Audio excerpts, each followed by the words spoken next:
মাত্র ৩ সেকেন্ডে eject button চেপে প্যারাশুট দিয়ে নিজেকে বাঁচাতে পারতেন পাইলট তৌকির ইসলাম, কিন্তু ভেবেছিলেন বিচ্ছিন্ন বিমানটি তো শেষ করে দেবে সব নিরীহ প্রাণ। তাই বিমানটি টেনে নিয়ে যেতে চেয়েছিলেন দিয়াবাড়ি জনশূন্য স্থানে। একটা বোতাম শুধু চাপ দিলেই প্যারাশুট খুলে যেত, জীবনটা বেঁচে যেত, ফিরতে পারতেন পরিবারের কাছে। কিন্তু ফ্লাইট লেফটেন্যান্ট তৌকির তা করেননি।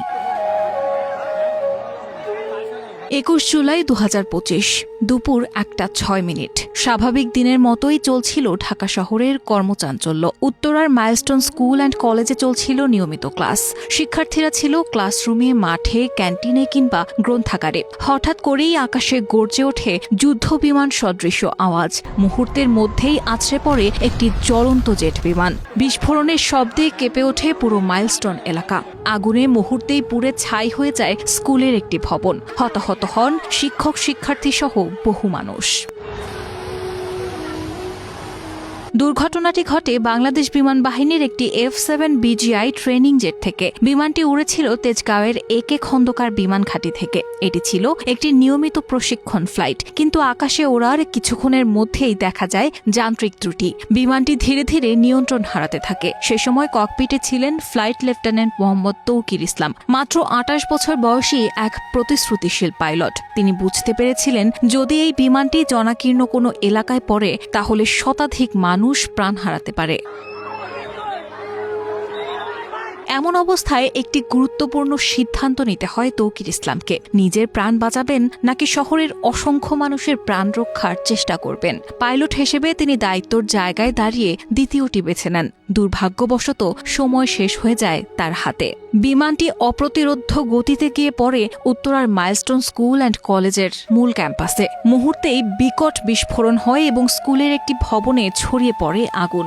দগ্ধ হতে থাকেন শিক্ষক, শিক্ষার্থী ও স্টাফরা। বাতাসে ভেসে বেড়ায় পোড়া গন্ধ, কান্না আর আতঙ্ক।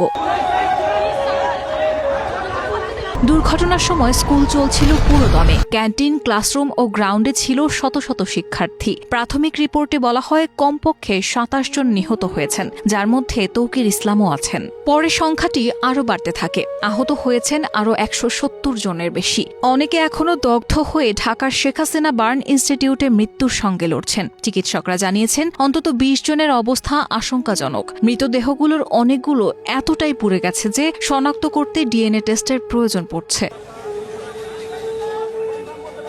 এই দুর্ঘটনা নতুন করে প্রশ্ন তোলে বাংলাদেশ বিমান বাহিনীর ব্যবহৃত যুদ্ধ বিমানগুলোর মান ও রক্ষণাবেক্ষণ নিয়ে। বিশেষজ্ঞরা বলছেন F-7 BGI মডেলটি মূলত চীনে তৈরি MiG-21 এর আধুনিক সংস্করণ, যেটি ১৯৬০-এর দশকের ডিজাইনের উপর ভিত্তি করে নির্মিত। বহুদিন ধরেই এই মডেলটি বাংলাদেশের ট্রেনিং ও টহল কাজে ব্যবহৃত হয়ে আসছে, কিন্তু এর ফ্লাইট লাইফ প্রায় শেষ পর্যায়ে এবং অতীতে একই মডেলের বেশ কয়েকটি বিমান দুর্ঘটনায় পড়েছে। ২০০৮ ও ২০১৫ সালে দুটি F-7 বিমান বঙ্গোপসাগরে ও রাজশাহীতে বিধ্বস্ত হয়, যদিও সে সময় পাইলটরা ইজেক্ট করে বেঁচে যান।